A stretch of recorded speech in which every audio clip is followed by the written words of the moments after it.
Want to take a guess at how often parents push back when I make a video about having the sex talks? It's every time. I mean, anything you can imagine that a parent may have said, I have heard it. From like, it's too early, or my kid's not interested, or, my kid isn't even thinking about these things, to why don't you want to say the word sex to a 5-year-old? Or why aren't you introducing the word porn to a 6-year-old? I mean, it's everywhere nowadays. No matter what I say, no matter what my advice is, someone's got a different opinion, and I'm okay with that. Because the truth is, I'm not here to convince you to do or say anything. I mean, do you even know why I'm here? Maybe you know, maybe you don't. I used to be a sex ed teacher in the classroom, and I would do these things called parent nights, where the kids that were in the class, I would have an evening where the parents could come and learn all of the topics that I would be delivering to their kids during the sex ed lesson, right? Whether it was a week long or 2 weeks long, whatever I'd be delivering, I'd give the parents an opportunity to hear everything I was going to talk about. One time this dad stood up at the parent night and he was like, I really don't think you should be talking about birth control with 12-year-olds. Like it's not even on their radar. They're not even thinking about having sex. Now, of course, I explained to him why it is age appropriate and aligns to the sex ed guidelines of explaining what is birth control and what are different types of birth control methods to 12-year-olds. He doesn't really seem to buy into it, but the school I was at had a completely zero opt-out policy. So they were like, at this age, the kids need to receive this sex education. So now fast forward, I am now in the classroom. I've been teaching the sex education lessons, and the birth control lesson had just completed. And one of the students came up to me and she was like, how could I get on birth control without my parents knowing?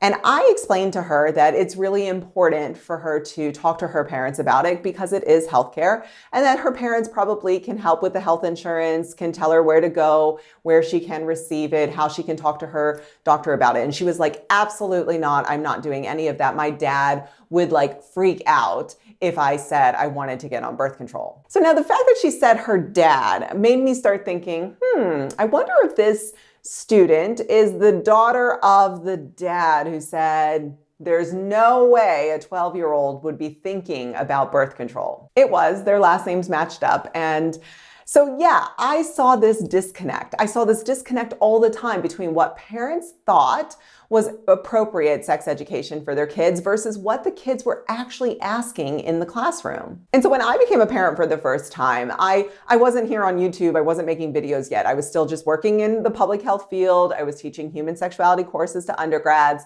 but I had this knowledge. And so I was using medically accurate terms with my baby. I was using consent language. I was implementing, setting and maintaining bodily boundaries. And I kind of just thought all other parents were doing this too. But it wasn't until after I had my second kid that I started to notice that other parents were not having these early sex talks the way I was. I remember this so clearly because it was a beautiful sunny day. It was in the middle of summer, and I had taken my kids down to the playground, and it was really just lovely. They were playing happily. My oldest was a toddler at the time, and my youngest was a baby. And I was talking to this rando mom that was also there with her kids. And, I look over at my toddler, and my potty training toddler, and she's kind of doing the pee-pee dance. And then I notice that she's like holding her vulva.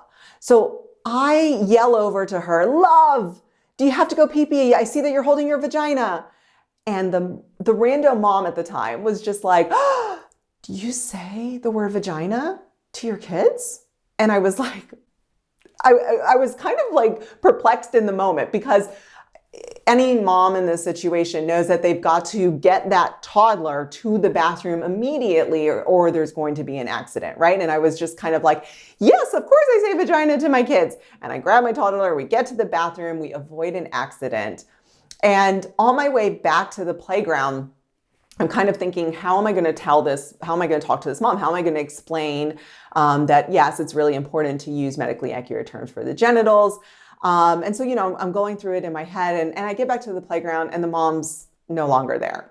And so I sit down, I have time to reflect. And that brings me to this moment now, talking to you. And I want you to know that you've got 10 years. You've got 10 years. What I mean by this is when you start to break down the sex talks and you start thinking of it like a checklist, you will start to notice that there are some topics that you can start at ages 4 and 5. And I kind of consider these like foundational topics, foundational layers that make it easier to talk about more complex topics at ages like 9 and 10. But what I notice many parents tend to do, and this may be you and this, or it might not, I'm just making an observation, is that many parents tend to feel relieved that their kid is not asking any sex questions. Okay, for example, the where do babies come from question. Many kids will see like their mom or a family friend that's pregnant, and they will ask, where do babies come from? Or how did the baby get in there? But some kids may not make that observation. And those parents are very relieved that their kid hasn't asked them, where do babies come from? But what I really want parents to be thinking is, okay, this is an age-appropriate topic that we need to be discussing right now, because I know that this is a foundational layer to a future sex talk. Because when a parent's thinking like that, they know that they've got a defined period of time to be having these talks. And that's what I help parents do inside my parenting program. I help parents break down the sex talks into layers that can be easily explained to their kids in a medically accurate and age-appropriate way over a period of years. I help parents develop their 10-year timeline for the talks. Let's say, for an example, a parent wants to explain what is sex to their kid by the time they're 9 years old. They feel that that's the most appropriate age to explain this to their kid within the age range of explaining what is sex. But here's the thing, their kid's not actually 9 years old. Their kid is actually 7.5. And so because they are thinking, okay, I want to have that talk by age 9, we start planning. We start working together and we start planning backwards. Because layer number 1 of the sex talk can actually be explained in under a minute if all of the foundations for that layer have already been done. So here's where I ask them like a bunch of questions. I'll ask them like, have you been using medically accurate terms? Because explaining anal sex is going to be so much easier if you're used to saying penis and anus. Have you been talking about bodily boundaries? Have you explained where do babies come from? Have you been having conversations about other things that only adults do? Like, for example, like drinking coffee, right? Drinking coffee isn't something that kids do because it's not recommended for children, but they may want to drink coffee one day. So you can see that by doing this exercise, many parents right now with their 7.5-year-old can start to have certain talks that set the foundation for that sex talk eventually. And of course, we're not just going to stop at 9 years old, right? There's going to be other talks that we're planning for all the way through to 15 years old. And those talks at 15 years old are going to be way different than the talks you're having at ages 9 and 10. Right? They're going to be more about critically thinking and developing negotiation and refusal skills. They're beyond just naming body parts. They're really focused on developing and understanding the different aspects of human sexuality that is a part of the sex talks in the 21st century. So all I want you to do is start thinking in this moment, I've got 10 years. I've got 10 years to have the sex talks. What do I want my 15-year-old to know by the time they're 15?